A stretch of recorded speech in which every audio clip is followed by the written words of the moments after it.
මේ පුට් එකට කියන්නේ P950 කියලා. අපි අර කලින් බලපු පුට් දෙකටම සමානයි. හැබැයි මේකේ විශේෂත්වයක් තියෙනවා. මේකේ අර ඉස්සරහා කොටස ඝනකම කොටස අපිට මේ ඇණයෙන් ගලවලා අහකට ගන්න පුළුවන්. ඒ වගේම ඔයා මේ පුට් එක මිලදී ගන්නකොට ඔයාට ඉදිරිපස කොටස් දෙකක් හම්බ වෙනවා. ඔයාට මේ ඇණේ බුරුල් කරලා ඔයා කැමති කොටසක් හයි කරන්න පුළුවන්. මේ පුට් එකට මේ හම්බෙන මේ ඉදිරිපස කොටස් දෙකෙන් එකක් උසින් වැඩි එකක් උසින් අඩුයි. දැන් මේකේ උස වැඩි කොටස හයි කරගත්තොත් රැලි වෙන ප්‍රමාණය වැඩි වෙනවා. උස අඩු කොටස හයි කරොත් රැලි වෙන ප්‍රමාණය අඩු වෙනවා.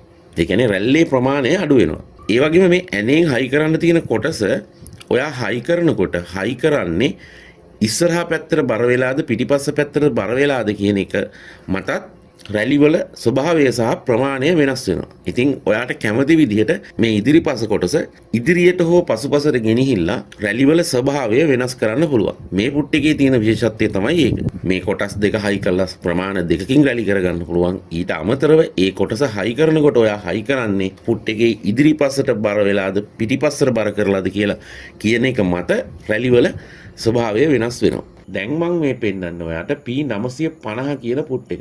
මේකේ තමයි අර ඉස්සරහා කෑල්ල ගලවලා හයි කරන්න පුළුවන් එක. ඒකේ ඔන්න දැන් එක කෑල්ලක් දාලා මම ගැදර් කරා. දැන් ඔය ඊට පස්සේ ඔන්න දැන් ඉදිරිපස කොටස ගලවලා හයි කරන්න යන්නේ.